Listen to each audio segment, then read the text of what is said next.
Përshëndetje miq, përpara se sa të fillojmë këtë bisedë, un kam një kërkesë, ju lutem për të mundsuar biseda sa më të këndshme në kanalin tim Elevate, ju lutem të bëni subscribe në këtë kanal.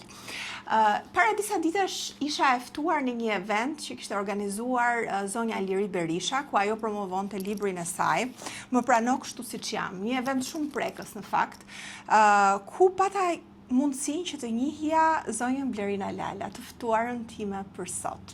Faleminderit Blerina që je sot këtu. Blerina në fakt ka shkruar dhe ajo një libër të saj, Jeta ime me ty, për djalin e saj që është i diagnostikuar me autizëm tashmë prej 20 vitesh. Faleminderit Blerina. Blerina, ti specifikisht mua më pëlqeve sepse edhe nga mënyra se si rrëfeje historinë tënde, patëm kohë edhe për t'u njohur, por ndërkohë më ka bërë përshtypje që je edhe një grua në karrierë, një drejtoresh shkolle, dhe e ke menaxhuar këtë situatë, paktën nga sytë e mi të jashtëm, në një mënyrë shumë të mirë që mendoj që do t'i shërbente shumë nënave që kanë fëmijë me autizëm dhe që e kanë pranuar me veten ose jo.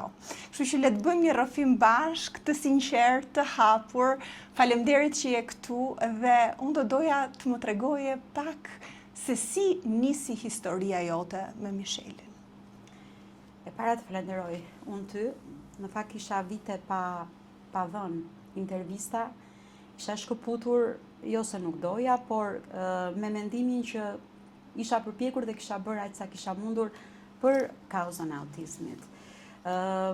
Takimi me ty sërish më lejo të drejtohem në emër, sërish më zgjoi dhe më çoi në ato vitet e para dhe në ato përpjekje që unë kam bërë me djalin tim. Jam nënë e 2 fëmijëve, kam një vajzë të rritur, tashmë në punën e saj dhe djalin që aktualisht është 21 vjeç, Michelin. Të them se si e gjeta veten përballë autizmit të Michelit është e vështirë. Unë në profesion jam mësuese letërsie dhe ne zyshat e letërsisë i gjejmë fjalët, por në rastin tim të betohem që është shumë e vështirë. Do me thënë, isha një nënë pothuajse e kompletuar në karrierë. Ju jetonet në Peshkopin atë kohë? Atëherë jetonim në një qytet të vogël, por shumë të bukur të Peshkopisë. Isha drejtore shkolle dhe atëherë, dhe përballja me djalin e vogël që erdhi në jetë 6 vite mbas vajzës, e shtoi dhe e plotësoi familjen tonë të lumtur. Do ta quaja veten tamam një happy family. Okay.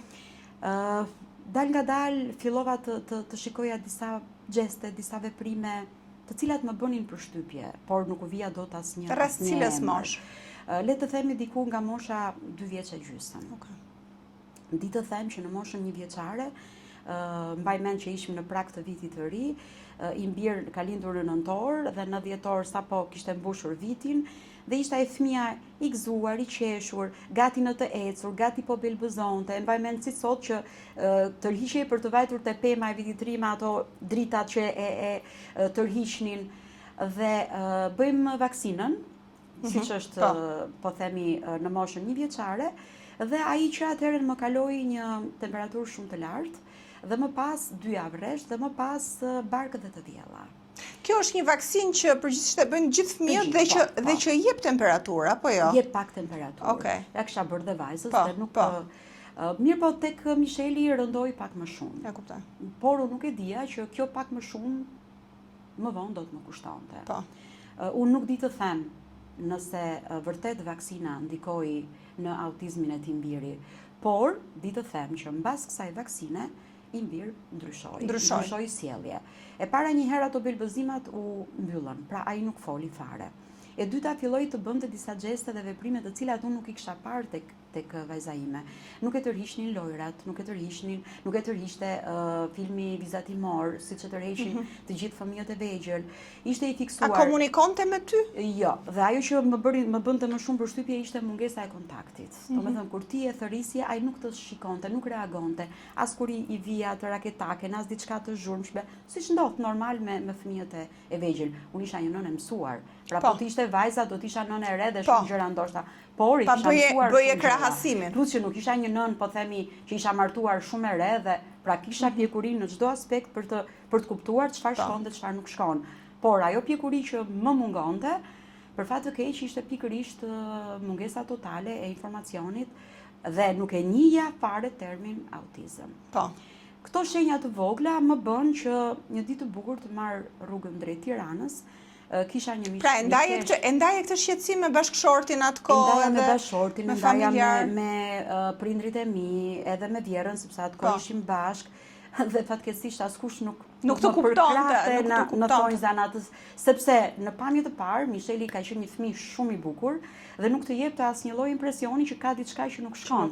Dhe në një farë mënyrë ata kishin të drejtë. Por ti e nën vet dhe ndjesitë e nënave ashtu është. Janë të pagabueshme. Gjithmonë diçka. Dhe në rastin konkret unë pata fatin e keq të mos gaboj. Kështu që unë niste për Tiranë. Falë njohjeve të mia që kisha, falë edhe punës që bëja, kisha një mikesh shumë të mirë, sot është pensioniste dhe unë gjej rastin ta falenderoj dhe ta përshëndes, zonjën Rihan Shkreta, në një aktivitet tonin dhe qaj hallin me zonjën në fjalë pikërisht për problemin e djalit, nuk më flet, nuk më shikon, nuk i pëlqejnë lodrat. Po për sa i përket të ngrënit, gjumit, si ishte? Nuk kisha problem në të ngrënë, nuk kisha problem në gjumë, por kisha problemin e anës më tepër sociale dhe komunikimit. Kështu që ishin disa gjëra që në pamje të parë nuk të bënin përshtypje, por nuk ishin gjëra të vogla për tu anashkaluar. Tani, duhet bëj vetëm një ndërhyrje. Në këtë kohë moderne, ne gjithçka që nuk shkojmë, futemi në internet dhe shikojmë. Në atë kohë internet ka patur, po interneti ka qenë shumë i limituar. Po. Ku e gjeje ti atë vendin ku ta shuaje merakun tënd? Domethënë me kë flisje? Kë mund pyesje? Është pyetje shumë e vërtet dhe kanë qenë momente shumë të vështira. Tani në momentin që im shoq thoshte Lerin çfarë po thua. Mamin dhe babin nuk doja t'u ashtoja edhe më shumë atë sikletin tim. Vajza e vogël me rrethin shoqëror është e vështirë të flasësh gjëra të tilla. Bëhet fjalë këtu e 20 vjet të shkuara në një qytet të vogël siç është Peshkopia. Edhe mjekët nuk e kishin informacionin e duhur. Do me thonë, unë isha e mbyllur brenda një rrethi vicioz që s'kisha me këta ndaja dhimbjen time. Plus unë nga natyra jam një çik që unë të mirën e bëj share. E ndan, po. Ndërsa dhimbjen përpiqem ta mbaj shumë për brenda. Dhe i vetmi burim, sa mund të quhet atëherë burim, ishte kompjuteri. Atëherë unë nuk kishin telefonët smart, nuk kisha laptop apo tablet, kishim një kompjuter të madh në shtëpi, por të paktën kisha internet për të klikuar dhe për të lexuar diçka. Por këtë që fillova ta bëj mbasi unë erdha në Tiranë dhe mësova termin autizëm, pastaj fillova të klikoj edhe të më dalin pra këtu në Tiranë djali u diagnostikua. Ndërsa derisa isha atje nuk dija asgjë. Domethënë e kuptoja ka diçka që nuk shkon, po se çfarë nuk e dija fare. Çfarë thanë në Tiranë? Në Tiranë për fillimisht vajta te instituti i fëmijëve që nuk shohin dhe nuk dëgjojnë. Ishte drejtoresha atëherë. Na futi të dyve me Mishelin në një sallë, ishte salla e saj, plot me lodra, të shumë llojshme, që një fëmijë i zakonshëm do ishte kënaqur. Ndërkohë që Misheli im si bëri përshtypje asnjë nga këto lodër, vetëm që hipi në koltukun e drejtoreshës dhe hipi jo e ulur, hipi lart, sepse ishte edhe shumë hiperaktiv. Pra ishte hiperaktiv. Shumë i lëvizshëm, mbi normalen, se ka fëmijë të prapë, po themi, siç thoshin pleqt më parë. Dhe që në ato moment, me 2-3 lëvizje, ajo e kish kuptuar problemin e djalit, por nuk ma than asnjëra, as mikesha ime dhe as drejtoresha, por ma adresuan në qendrën e zhvillimit dhe rehabilitimit të fëmijëve në kombinat. Është qendra që edhe sot ekziston për autizmin. Aty më lanë një takim me drejtoreshën e qendrës. Pra ishte hapur qendra autizmit në atë kohë. Çfarë viti i bie këtë qendër? I bie në vitin 2006 në mos gaboj. 2006-2007. Po 2006, sepse në 2007 unë erdha përfundimisht në Tiranë. Dhe më lënë në takim me drejtoreshën, doktoresh njëkohësisht Donika Naqen, një grua e përsosur, por që fatkeqësisht unë e mbaj mend sepse ajo ma tha e para autizmin. Do të thënë aty unë dëgjova termin për herë të parë. Për herë të parë. Imagjino sa të paditur kemi qenë. Ajo fliste dhe përpiqej të më shpjegonte dhe unë nuk e dëgjoja. Vetëm kuptova kaq gjë që mua më ka rënë po themi tavani mbi kokë. Ai njihe si term? Fare. Po aty e kuptova.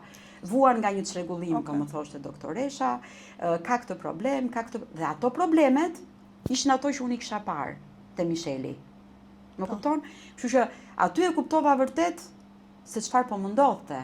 Po se çfarë do kaloja unë, këtë nuk e dija. Okej. E mbaj mend si sot, e kam shprehur edhe te libri kur ta lexosh më me imtësi do më kujtosh. Unë që atë ditë jam hospitalizuar aty, sepse kështu funksiononte, 2 javë, nëna bashkë me fëmijën, dhe Misheli futej në terapi. Dhe ditën e parë, Misheli ka ndenjur vetëm 5 minuta në terapi. Kaq, nuk e përballonte dot më. Çfarë do të thotë terapi për ata që nuk e kanë? Terapi do të thotë që ai të filloj të kuptoj gjërat bazike. Pra është një mësim, është një lloj mësimi. Një orë mësimi. Një lloj mësimi. Le ta quajmë një orë mësimi. Dhe gjëja më e parë që te Misheli ishte të rritej përqendrimi, sepse i mungonte tërësisht. Do me thënë, të merrte disa le të themi gogla të vogla dhe t'i fuste në një gyp të gjatë, t'i bënte thjesht bashk, kaq. Dhe ai as 5 minuta nuk ka ndenjur ditën e parë, ndërkohë që të them se si e kam kaluar aty në atë periudhë është. Pra ti ndenje bashkë me të apo? Po. Duhet të rinim aty. Okej. Dhe 2 netët e para. Pra ishte bashkë me ishte si Po kishim dhomën si spital, pra domethënë. Okej. Prandaj thash hospitalizuam. Do të thënë, ishin dhomat, diku 5, diku 6, dhe kishte një krevat të vogël dhe një për nënën, që ne flinim aty. Tani të pyes, kishte suport emocional dhe empati apo ishte më shumë duhet bësh këtë, domethënë dhe ti do menaxhohesh edhe emocional, edhe empatik, pra aty funksiononte, ishte edhe kopshti. Që fëmijët futeshin, ishte edhe obori flas për nënën në këtë rast. Por ne na bënin edhe një lloj terapie grupi, le ta quajmë, për nënat. E kuptoj. Që është shumë e rëndësishme. Sepse kishin nëna që unë vija vërtet nga qyteti i vogël, po isha aq e pjekur, e matur, e shkolluar për të kuptuar çfarë po më ndodhte dhe prapsi po e përjetoja.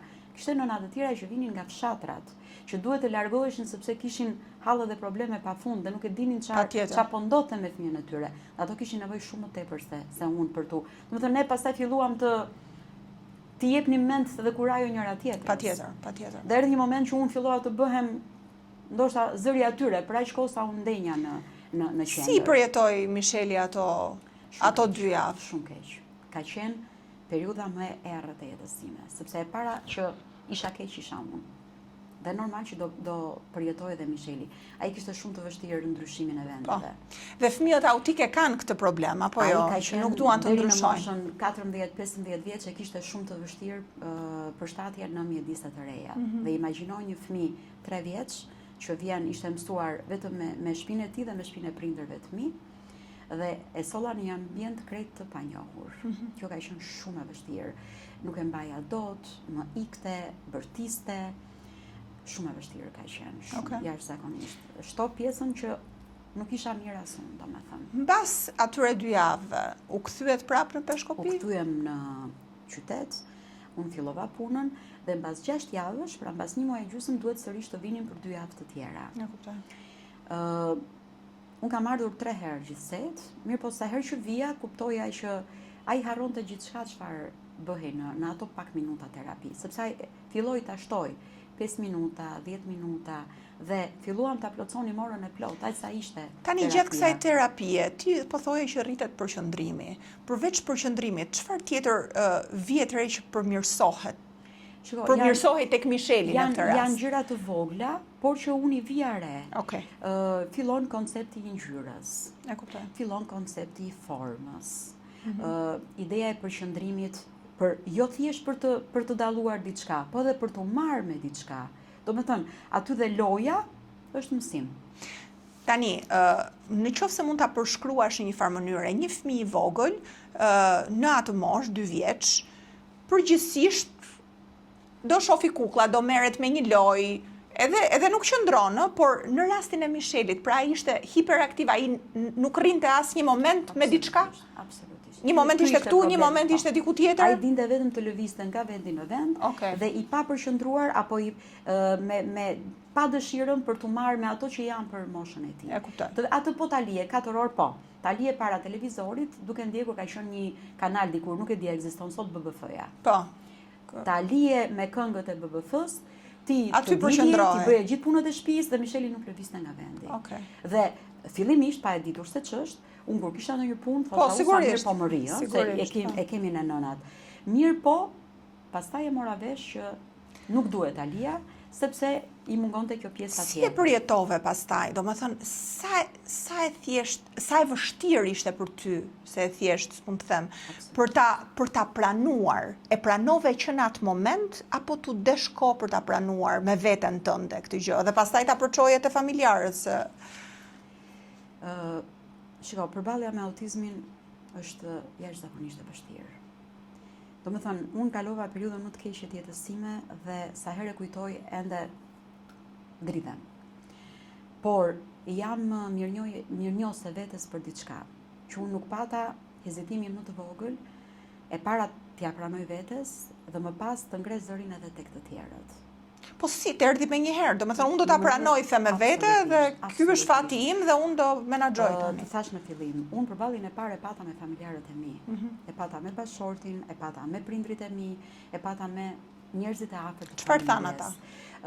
Të gjithë më thoshin që Berin po ja fut kot, sepse djali jon nuk ka asgjë.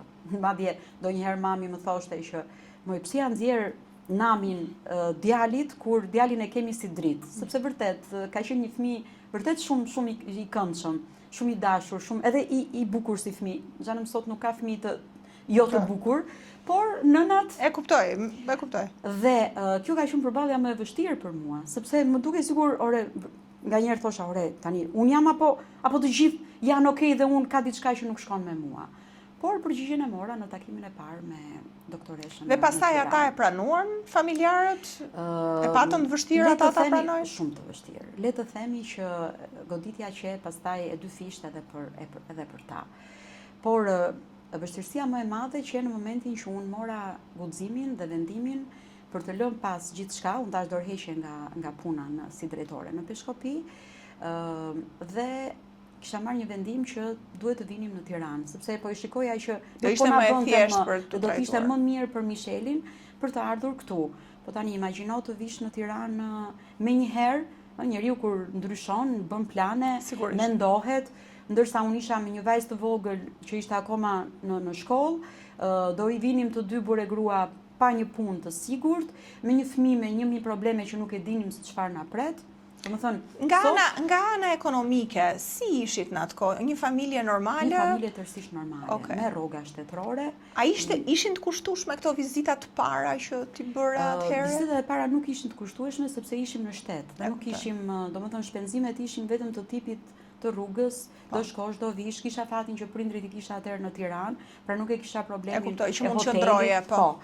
Pra nuk është, kostoja më e madhe atëherë ishte kostoja jo financiare, pra mendore shpirtërore.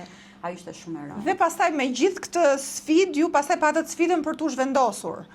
Domethënë kur u thash familjarëve atëherë sot kur e mendoj them kam pasur një guxim për të marrë, jo, domethënë një nën me 2 fëmijë, me një fëmijë me ca probleme, la punën atje, më ku shkon me Blerina? Do vish do mbytesh, do mbetesh mes 4 rrugëve. Ja ku jam. Dhe nuk mbeten mes 4 rrugëve. Jo vetëm nuk mbeta, por them që ndoshta kam ecur më shumë nga çka kam qenë, domethënë. Si e menaxhove atë zhvendosje pastaj? Domethënë ju blet një shtëpi, fillove punë apo si e menaxhoi edhe punën dhe djalin? Shitëm shtëpinë që kishim atje, morëm një kredi dhe morëm një shtëpi këtu, jo me qira, por një shtëpi tonë. Të paktën të kishim shtëpinë tonë. Momentalisht të shtëpinë e morëm në kombinat, sepse tashmë gjithçka ishte në funksion të djalit, sepse dhe terapit ishim aty. Dhe im shoq gjeti punë, unë fillova punë mësuese në një shkollë private. Pra të dy punonit? Punonim të dy, patjetër. Dhe kush kujdesej për Mishelin? Atëherë kishim vjerrën, atëherë në shtëpi kisha dhe unë mamin, se dhe mami shumë shpejt doli në pension bashkë me babin. Dhe shiko, njeriu kur do të bëj diçka E gjen mënyrën. Gjen mënyrën. Dhe unë këtë kam bërë, domethënë nuk e dija se ç'më priste, por sa herë që dëgjoja diçka vrapoja pas saj. Domethënë, një ditë e imja ishte që në orën 2 unë mbaroja mësimin dhe Mishelin e futëm dhe në kopësht atëherë, në kopësht privat sepse kishte ato problemet e veta, dhe në 2 unë doja të shkoja të merrja djalin dhe vazhdonim me terapitë. Ja kuptoj. Dhe po të më shikonte mua dikush të më ndishte për ditë, unë fusja djalin në terapi dhe në ato orën që kisha pushim që prisja Mishelin, ulesha në kafe dhe bëja ato punën time, ditarin e shkollës, korrigjoja, bëja. Tani për t'i futur pak shikuesin në kontekst, autizmi ka një spektër të gjerë. Ku do ta karakterizoje Mishelin, domethënë në këtë spektër të gjerë të autizmit? Sepse sigurisht që ka raste shumë të vështira, ka dhe raste më të lehta. Më të lehta që fëmia vazhdon aktivitetin, gjen një punë, vazhdon shkollën. Janë edhe genial. Janë dhe genial, pikërisht. Po ky nuk ka qenë rasti i Mishelit. Pra për ta kuptuar. Misheli nuk ka qenë asnjëherë dhe nuk është në rastet ekstreme. As të themi në raste. Kush janë në raste ekstreme?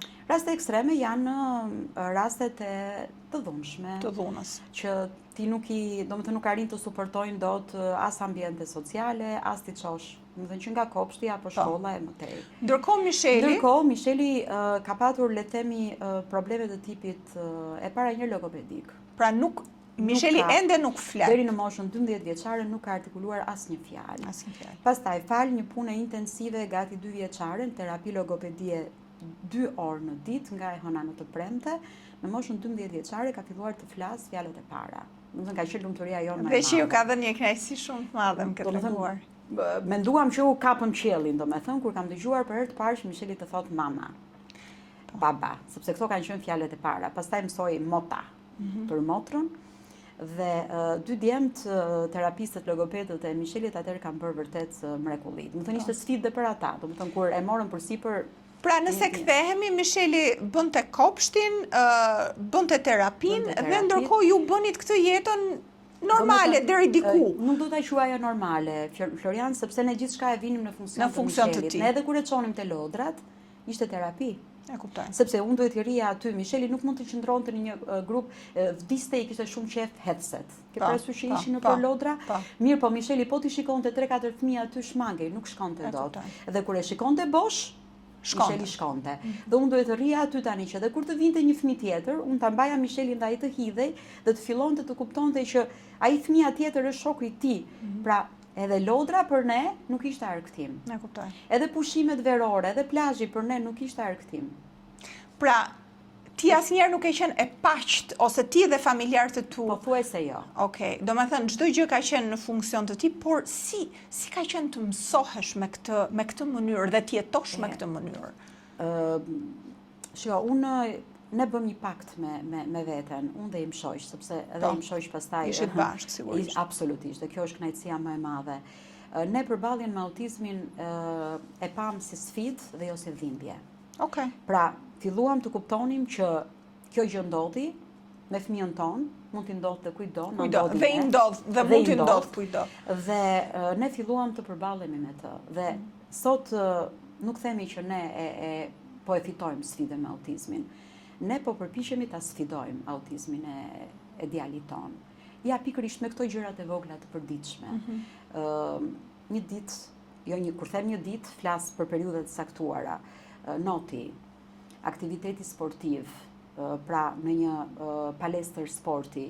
Unë nuk e quaj, po themi, stërvitje, sepse nuk është një stërvitje e mirëfillt, por gjëra të lehta, bazike, për të cilat një fëmijë me autizëm ka shumë nevojë. Ana sociale, pra ta çosh në vende ku ka njerëz.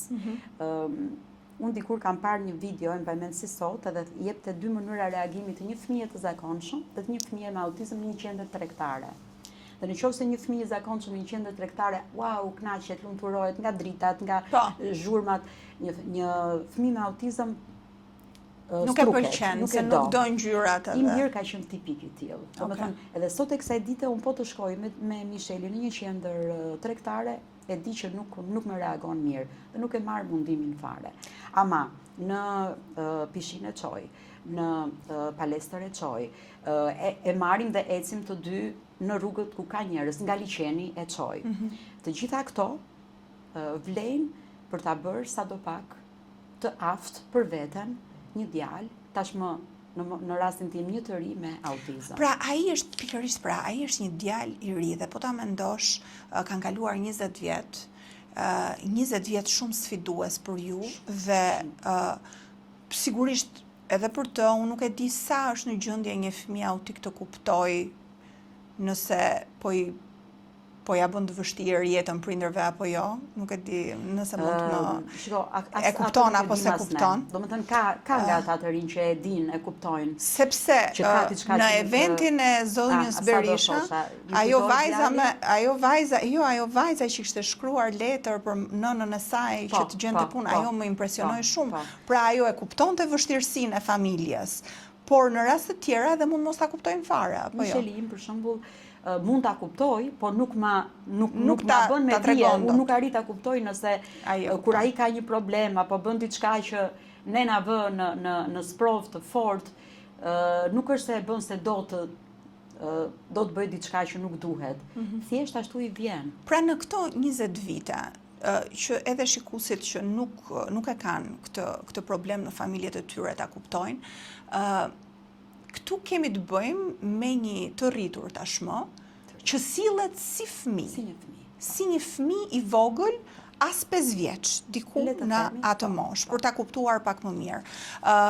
Dhe që flet disa fjalë, me ato fjalë bazike. Dhe ato kur ti ja kërkon, jo ti thot vet. Okay. Nëse unë e nxis për diçka, ose i pihet ujë dhe do ta hapi, i them çfarë ti bëjmë kësaj? Atëherë e thot hapa, sepse e do ujin, por jo që ta bëj vet. Edhe këto janë. A e keni lënë ndonjëherë Michelin vetëm? Jo. Pra Micheli ka nevojë për mbikëqyrje gjatë gjithë kohës. Okej. Pse mund ta rrezikoj veten? Nëse lihet vetëm apo thjesht nuk di? Nuk besoj që e rrezikon veten, por është thjesht meraku i ynë si prindër, sepse ai ka shumë gjëra që i kupton dhe i bën, por në momentin që ta lë vetëm dhe ai të shikoj se si reagon, e kam të vështirë. Kush kanë qenë sfidat më të mëdha përveç pranimit të kësaj diagnoze dhe gjatë gjithë këtij rrugtimi, kush ka qenë vështirësitë më të mëdha? Thot Micheli ende ka probleme psikomotore. Pra, e mbërthen atleten po të jetë me ngjitse, e mbërthen zinxhirin, por po t'jen kopsa nuk e bën dot. Pra nuk e kap dot me gishtrin. Nuk i punon siç duhet motorika fine. Okay. Dhe mua më duhet të bëj dhe këtë lloj terapie, më duhet dhe noti dhe pishina, pikërisht për këtë gjë, më duhet edhe sporti, sepse përplasja me topin, kontakti me të, ka të bëj shumë në këtë problem, më duhet dhe terapia ABA, sepse po themi ana akademike, se është fjalë e madhe, po ana akademike për mua është sa mund të marri, dhe i mbirë qëndrojnë atë fazën që bashkimet e pikave, te gërmat apo te numrat, ose ngjyrosjen brenda formës. E bënte, por e bënte me nxitje nga terapistja.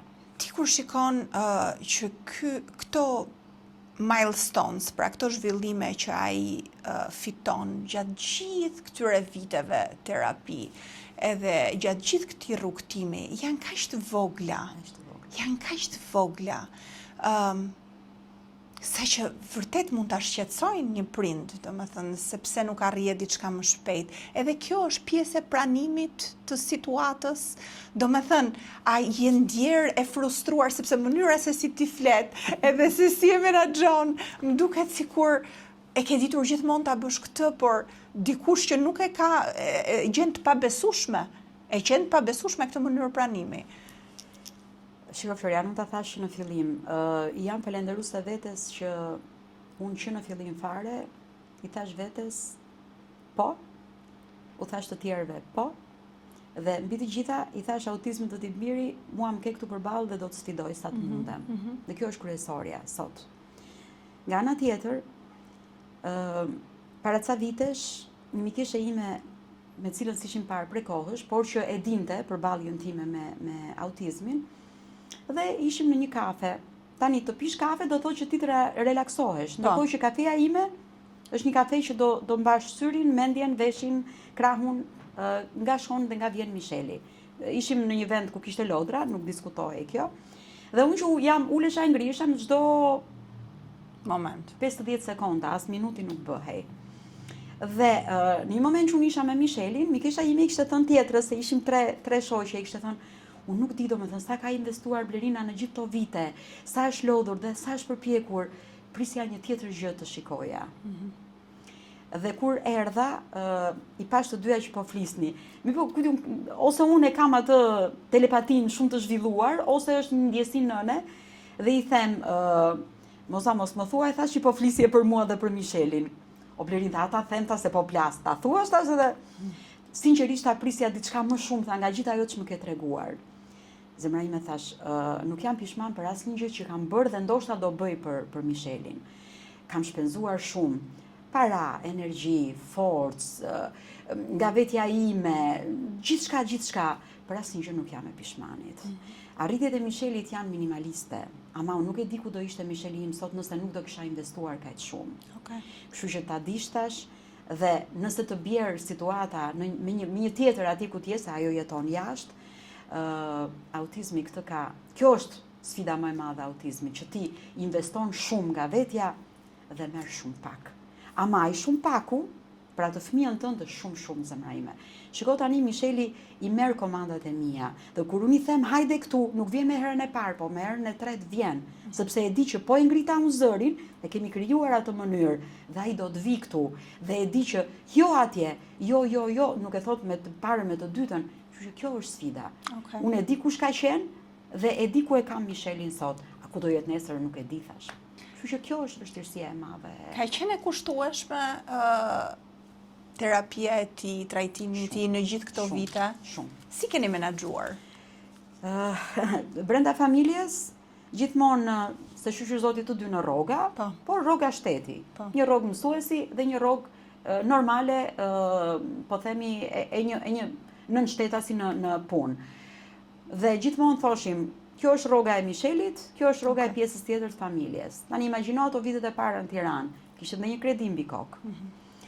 Shqyqyr Zotit, fal të afërmve të mi, unë kisha atëherë edhe e kisha dhe i kam, edhe motrat edhe të vllajën jashtë, të cilët më kanë ndihmuar pafund. Prindrit e mi, edhe ata pensionistë ishin, por gjithmonë mbetej diçka për Michelin. Dhe Micheli ndoshta ka qenë angeli i shtëpisë. Edhe atëherë kur ishim vërtet një moment shumë të vështirë, sikur hapej. Unë thosha gjithmonë, mbyllë dera, hapej dritarja.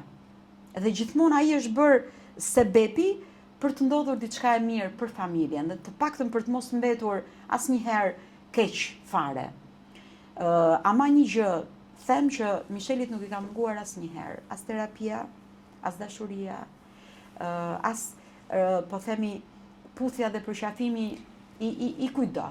Unë jam e bindur që Michelit nuk i ka munguar, sepse me të gjitha këto që ti më ke treguar, unë e besoj këtë, por mua më duhet të të përgëzoj ty si nën mbi të gjitha, me këtë qasje kaq pozitive që ke ndaj një rasti të tillë, që besoj kjo qasje më solli këtu. Që besoj që frymëzon edhe nëna të tjera për të vazhduar sado normale jetën, po themi, nuk është normale, por ti je përshtatur. Kisha edhe një pyetje për sa i përket vajzës. Vajza është rritur në një familje me një vëlla autik. Si e ka përjetuar ajo? Edhe për të besoj që ka qenë e lehtë. Jo vetëm që s'ka qenë e lehtë, por vajzës i ka munguar, po themi, fjala e nënës, të qenurit pranë e nënës në periudhën më të keqe, në thonjza të jetës së saj, që është adoleshenca. Sepse kur ne britnim pas terapive të Michelit dhe duhet i shkonim aty nga pas, vajza ishte në moshën klase 7, klase 8, e kupton ç'a moshe është, kur ajo ka nevojë shumë, aq më tepër që edhe ajo ishte në një ambient të ri.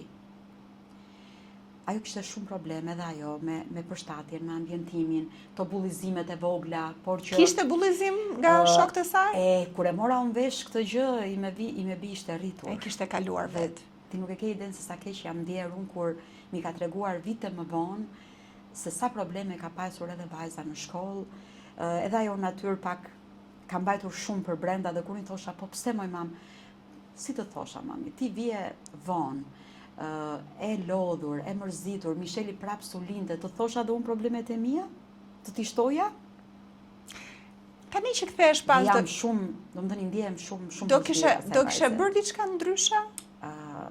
Për sa i përket menaxhimit të dy fëmijëve? Me Mishelin nuk di nëse do kisha bërë ndryshe, sepse them që sa kam ditur dhe sa kam mundur kam bërë. Ndërsa me vajzën shumë më ndryshe, po të kthehesha, po ta kisha mundësinë. Dhe këtë dua t'ju them edhe nënave të reja që sot janë në përballje. Unë erdha këtu pikërisht për të dhënë mesazhin këtyre nënave, dhe kjo është qasja ime pozitive, sepse dua që të kuptojnë që nuk do jetë asgjë normale në jetën e tyre. Nuk munden ta bëjnë këtë gjë, por të paktën të përpiqen të vazhdojnë jetën me këtë lloj anormaliteti dhe të mos shmangin problemet nga vetja dhe nga të tjerët. E para, ta pranojnë vetë dhe e dyta, t'i thonë realitetit, unë jam këtu me fëmijën tim dhe askushi, apo ti nuk je askushi që të më gjykosh. Por nga ana tjetër të mos lënë pasdore dhe fëmijët e tjerë. Pra të mos bëjnë gabimin tim. Unë duaj që të them, atë që bëra unë ju mos e bëni. Bëni këtë që bëra për djalin, por të mos harojmë që të gjithë fëmijët janë njësoj. Absolutisht. Pavarësisht se Misheli kishte sfidat e veta dhe nuk mund ta quaj njësoj, por unë i kam bërë një dëm të madh. Pavarësisht se vajza ime sot është e mrekullueshme dhe fal Zotit e kam krahun tim të djathtë dhe sot më mirë kupton, sa herë më thotë, sot i kuptoj shumë gjëra që atëherë nuk i kuptonte. Sepse sfida më e madhe me vajzën unë kisha pikërisht atë që unë ngrita zërin. E bëra publik faktin e autizmit të Timbirit. Dhe ai gjithmonë që më thoshte, "Okej, Misheli ka këtë problem, po pse duhet t'ua themi të tjerëve?" Ajo ishte adoleshente dhe nuk i pëlqente që shokët dhe shoqjet e saj të merrnin vesh që i vllai kishte probleme. Perceptimi ishte krejt tjetër, ëh? Megjithatë unë mendoj Blerina që ti duke e ngritur zërin, pikërisht bëhesh tamam si simboli i këtyre nënave dhe që e shohin edhe një model tek ti, e shohin që ti flet hapur për këtë, ndërkohë që ke vazhduar edhe punë të tjera në jetën tënde. Jam e bindur që edhe në shkollën që ti drejton ka fëmijë autik. Si gjithkund tjetër dhe rastet e autizmit janë shumë të shpeshta, një në 36-37 fëmijë janë 39 fëmijë janë autik dhe kjo tregon që ky është vërtet një problem që njerëzit duhet përballen me të. Përballen me të dhe sigurisht marrin edhe shembuj se si ta menaxhojnë. Por rasti i njerëzve që flasin edhe thashe themeve të ka interesuar ndonjëherë apo thjesht e ke shmangur që herët? Periudhën e parë të përballjes më ka vrarë shumë në shpirt, shumë, sepse unë e kisha dhimbjen dhe kur dëgjoja dhe të tjerë, ka qenë një rast një herë unë po prisja Urbanin e Unazës për ta çuar Mishelin në terapi dhe janë ato stolat në stacione. Dhe i mbirë që nuk dinte të rrinte ulur, edhe me sandale hipën në koltuk dhe aty një meso grua që e shikon Mishelin se bëri pis koltukun. Atë qa ishte ai stoli aty dhe thot ulu poshtë, s'të kam mësuar mami pa edukat. Misheli mund t'ishte 6 vjeç ndoshta atëherë. E pash një herë, domethënë nuk kisha forca as t'i kthehesha, se ishte një grua e kuruar, kishte qejf ta shikoje. Dhe i thash vetëm kaq. Po mirë, thash me që unë nuk mund t'i jap edukat, të lutem, a mund t'i japësh ti një edukat këtij djalit tim me autizëm? Dhe ajo pastaj ndroi komplet 180 gradë. Ua, të kërkoj ndjes, nuk e pash. Këtu stop tani, këtu të lutem. Ma lër këtë ndjesën. Dhe që nga i moment unë të betohem që nuk më bën më përshtypje asgjë. Thuaj ç'të duash, bëj ç'të duash, thjesht e injoroj dhe kaq. Po ndërkohë nënat tjera vinë tek ty për të kërkuar një sugjerim, një këshill, Shiko, kam pasur të paktën 3 raste që më ka rënë telefoni nga nëna që nuk i kam njohur asnjëherë, thjesht më ka njohur nga promovimi i librit, edhe nga Instagrami dhe Facebooku, ku unë në 90% të rasteve bëj publike gjërat e bukura që më ndodhin me Michelin tim, dhe më kanë ardhur thjesht për të më parë dhe për të më treguar se si e kam përballuar unë. Do me thënë, aty jam kënaqur dhe kam parë, po, daljet e mia ja pas kam vletur, pikërisht për këto nëna, sepse unë me këtë gjë e kam bërë publike jetën time. E para, a mund të dali dikush një figurë e njohur po themi e biznesit, e ndërtimit, nëse mund të më ndihmoj mua për diçka për djalin tim, atëherë kur kisha nevojë, jo se sot s'kam, Po. Por të paktën jam pak më. Dhe e dyta, për të bërë ajo, le të themi, dëshmitarja më e mirë, për të motivuar këto nëna dhe për t'u bërë me dije që fëmijët janë aty dhe kanë nevojë për ne. Absolutisht. Dhe në fakt unë të përgëzoj sepse jo shumë figura publike me raste autizmi në familjet e tyre kanë dalë dhe i kanë bërë publike. Nuk e di pse, ndoshta ende është e vështirë për ne në Shqipëri për ta pranuar këtë gjë edhe për ta sfiduar edhe mentalitetin edhe fjalët e njerëzve. Ka njerëz goxha të njohur në shumë fusha, të cilët janë publik, kanë problemet e autizmit me fëmijët e tyre, shumë pak e din. A sheh një ndryshim gjithsesi? Domethënë ka ndryshuar mendësia në vite? Patjetër. Ka ndryshuar. Ka ndryshuar, absolutisht. Nuk e, domethënë un kam mësueset e mia sot në shkollë, kam dhe mësuese ndihmëse, po flas edhe për mësuese lëndore që hyjnë në klasat ku janë këta të rinj dhe të reja me autizëm dhe ka një qasje komplet. Kjo ka të bëjë edhe me mua, se Po ndërkohë, edhe tek fëmijët, a mendon që duhen ndërgjegjësuar dhe fëmijët e vegjël për sa i përket bashkëmoshatarëve të tyre që janë në klasë bashkë me ta, pra nga mësuesja, nga prindrit, nga... E di që fëmijët sot janë më të ndërgjegjësuar se të rriturit? Ashtu, a? Unë kur Michelin e kisha në shkollë, falë mësueses, falë edhe mësueses ndihmëse, që unë atëherë e paguaja vetë, nxënësit të ziheshin kush do ulet në bandë me Michelin. Okay. Sepse atyre mjafton të thuash diçka dhe ata e kuptojnë që dhe e pranojnë. Ka nevojë dhe e pranojnë aq natyrshëm, sa që e ke shumë të lehtë. Edhe rastin është më e vështirë me të rriturit se sa me edhe në rastin e vajzës time, edhe ajo ka në klasën e saj një fëmijë me autizëm. Mund ta vërtetosh shumë. Dhe unë thjesht i them që ai është special, është i veçantë. Ajo e pranon. Ka hyrë në klasë të parë, për herë të parë ishte 8 vjeç. Kishte kaluar 8 vjeç atëherë bile dhe mësuesja ndihmëse e shoqëronte dhe më pas shkoni edhe në kopësht. Dhe fëmijët habiten që Michelin nuk flet. Do të thonë nuk e njeh, flas. E ke parasysh këtu sa i bie 15-16 vjet. Dhe mësuesja ngrihet dhe thot një gjë shumë bukur fëmijëve. Shikoni, tha, Micheli ka jetuar shumë vite jashtë shtetit. Tani vjen këtu dhe ka një problem sepse ka harruar gjuhën ku ishte, sepse nuk di shqip. A do ta ndihmojmë ne Michelin të flasë shqip?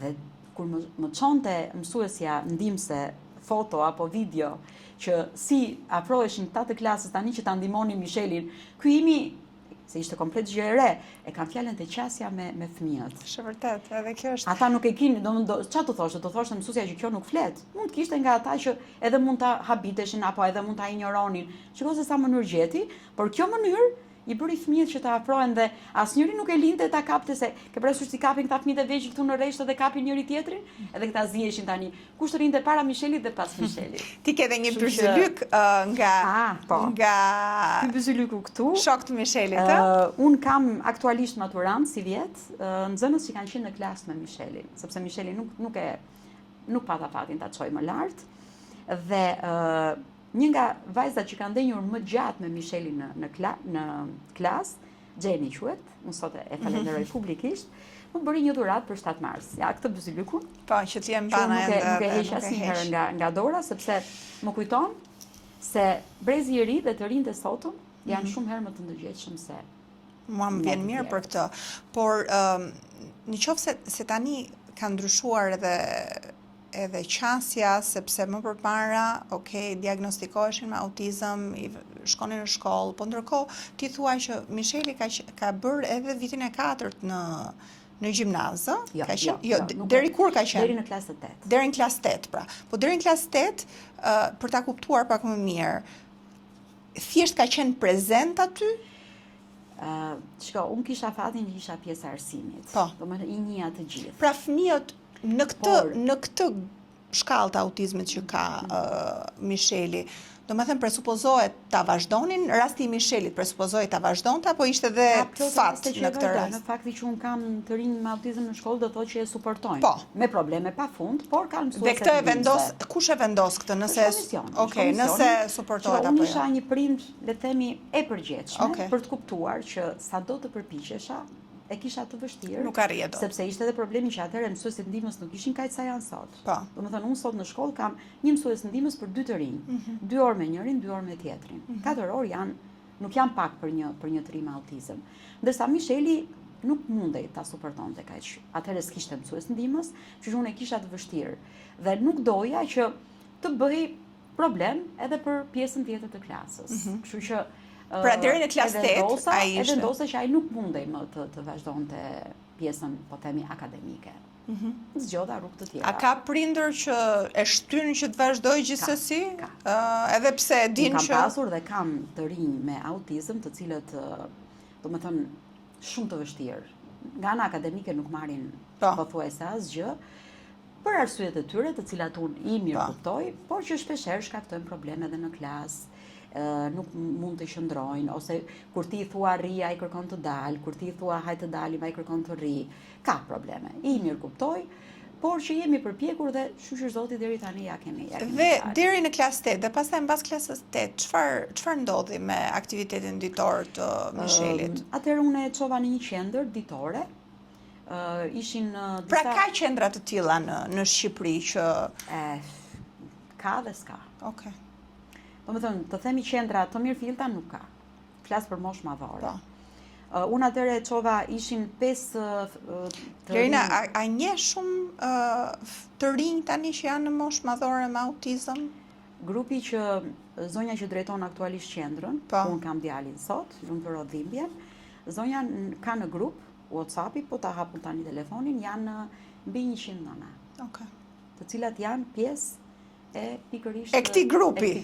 Po, imagjino sa më shumë mund të ketë. Dhe sa i shkruajnë kësaj zonje pikërisht për ta bërë pjesë të aktiviteteve apo të takimeve të ndryshme që bëhen. Pra, është një qendër që e ka hapur kjo zonë? Aktualisht po, është. Ku shkon Misheli dhe vazhdon klasat e tij të terapisë edhe janë 2 terapistë që ndahen në 2 grupe, sepse aty për momentin janë 11 të rinj, djem dhe vajza.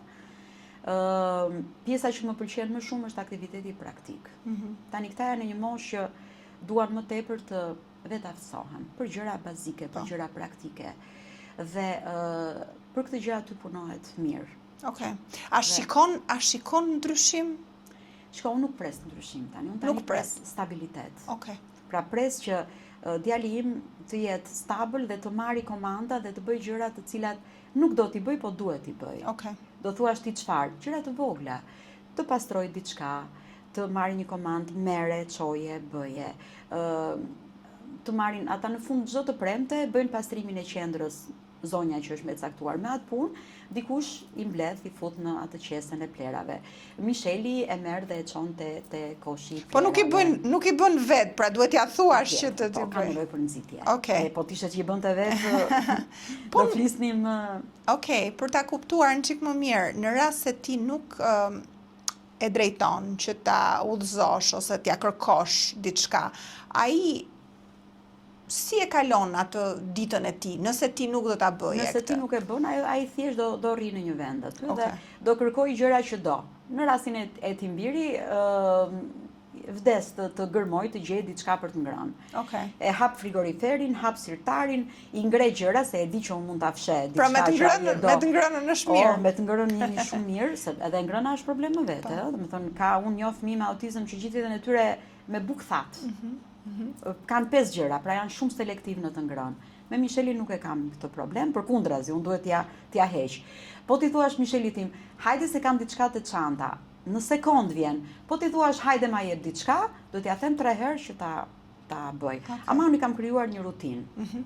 Dhe rutina është e nevojshme, besoj, shumë e nevojshme. Për çdo është rutina e nevojshme, por sidomos për fëmijët me të spektrit të autizmit është shumë. Do të thënë, hajde Michel në tualet, ai e di që do shkojmë atje, do laj dhëmbët, do lajm syt, do i fshim me peshqir. Kemi pjesën e mjekimeve që i kemi tani se ka ato të vetat. Ulet e mëngjesi, e di që do ulet e do haj mëngjesin, do vishet, e Meriati do ta çojë në qendër. Edhe ata e kanë atë rutinën e tyre. Pastaj kur e merr nga qendra? Qendra funksionon 8-4. Okej. Mund të kemi një mbledhje, njoftoj dhe absolutisht, mbaroj më shpejt, por para orës 3 nuk bën vaki, domethënë. E marr, kur vjen ora 3 e ka krijuar në kokë që vjen mami edhe pastaj s'më lë as të pyes si e qysh sepse hajde, se e ka në kokën e tij që duhet të ikim, domethënë. Shkojmë në shtëpi, sa shkojmë në shtëpi zhvishet, vet, hap 2-3 syrtar të shofi ka ndonjë gjë, lajm duart edhe shtrihet në krevat. Mund ta zëri gjumin, mund mos e zër, pra do të qetësohet, do të shtrihet. Pastaj vjen dhe im shoq mesdite, dalim pim një kafe, kur është orari i pra e merrni me vete dhe ai kur pini u kafe, çfarë bën? Ai do konsumoj një patatin, një gjë se e kemi të pamundur, dhe pastaj do rrim, mos Michel, mos ngrihemi, ecim, bëjmë ecje dhe kjo është një ditë normale. Por ti thua që edhe aktivitetet fizike ai ka qef dhe notin përkatësisht. Edhe pjesa e notit ka qenë histori shumë e bukur sepse kur kam mësuar 8 vjeç ka qenë Micheli kur mësoi 7 as 8 si kishte bërë tamam. Dhe filloi të na hidhej nga trampolina me zysh rovenën atëherë, çfarë lumturie ka qenë. Mbaj mend si sot pishina kur ne bënim, ishte edhe njerëz zakonshëm që kishin ardhur në pishinë dhe kur tani rovena rinte dhe se ky nuk hidhej. Hidhu Michel. Dhe ne të dy burrë e grua që e prisnin aty poshtë dhe kur Micheli hidhej gjithë ata duart trokisnin. Ne kapnim qellin me dorë, thonim se kush e di çfarë u bë, por nuk ishte gjë e vogël, domethënë edhe ajo ishte një shkëputje nga ne, nga vetja. Unë s'di not. Mua s'më lej shoq me Michelin në det se thot ti ma mbyt çunin, më thot. Ndërsa ai ditë notoi dhe do të notoj shumë mirë. Po sot është në një pjesë, është pak i tërhequr dhe po të futet në det dhe të jetë që i cekin këmbët në tokë nuk noton. Do të bëj atë ritualin e vet. Po të ecim pak më andej, e shikon që si ceket dhe noton. Do më thonë ka ato të vetat. Megjithatë unë shikoj me sa gëzim ti përshkruan çdo aktivitet dhe çdo zhvillim që ai mund të përftoj. Kam filluar të më njanoj vështirësitë dhe momentet shumë të vështira të jetës time, sepse nuk më bëjnë asnjë lloj dobi. Ashtu është vërtet. Po shikoj tani shoh përpara, ndonjëherë bile më thot dikush, o Blerine, mendon ndonjëherë çfarë do ndodhi vite më pas, që është një si tjetër që është një pyetje që çdo kush e ka me këtë. Unë tani po mendoj sot, nesër pas nesër. Okej. Do vi ai moment. Unë jam e bindur që siç e the dhe më përpara, mbyllet një derë dhe hapet një dritare, dhe unë kam qenë gjithmonë me këtë bindje. Dhe siç the që gjërat janë bërë mbar edhe këtij fëmie me autizëm, këtij të riu tashmë. Unë Angel e quaj. Për familjen tonë ai ka qenë. Dhe mendoj që gjithkush ka dhe atë fatin e vet dhe dyert hapen nga diçka më lart edhe në raste të tilla. I tim shoqi tani është që ta bëjmë sa më të Zotin e vetes. Po. Kjo është shumë e rëndësishme. Dhe unë jam e bindur që dua bar si me bie. Po. Sepse në një farë mënyrë i mbetet. Dhe atë po përpiqemi të bëjmë tani që të paktën të lëm diçka më njanë që i me bita ketë pak më të lehtë sfidën me vllain kur ne të mos jemi në këtë botë, por unë kam bërë një pakt me Zotin. I kam thënë Zotit që do më japi 110 jetë, me Michelin bashkë, që ne do ja dalim. Unë të falenderoj shumë, Blerina, për këtë mesazh shprese që ti jep dhe për mua ka qenë shumë impresionuese, sepse ndoshta edhe për familje që nuk janë të përballura me këto raste, është akoma më vështirë për të kuptuar se si arrini që të menaxhoni kaq Kjo na mirë. bëri ne të dyave, në sot bashkë në fakt. Po, dhe unë të falenderoj shumë, të përgëzoj për forcën mbi të gjitha që ti ke gjetur bashkë me bashkëshortin tënd dhe me vajzën tënde, për t'u përballur me këtë rast, për mesazhet që ti jep për çdo nën, dhe mendoj që është ndoshta edhe një mënyrë për ta kuptuar se sa e shumëllojshme është bota, edhe që gjithmonë ka më keq, ka më mirë, dhe njerëzit duhet ta kuptuar edhe gjithë njerëzit duhet ta pranojnë se sa me fat janë. Absolutisht. Dhe për të kuptuar se jeta ka sfida Dhe shumë herë më unë forta më se duhet sa. ta theksoj që edhe kur e kam takuar më parë Blerinën, ke gjetur një mënyrë për të thënë që ka dhe më keq. Ka dhe më keq, mund të ishte kështu, unë jam e lumtur që është kështu. Dhe kjo është një qasje shumë pozitive, dhe që mendoj që gjithkush me vullnet për ta ndryshuar qasjen mund ta ndryshojë. Nuk ka zgjidhje tjetër.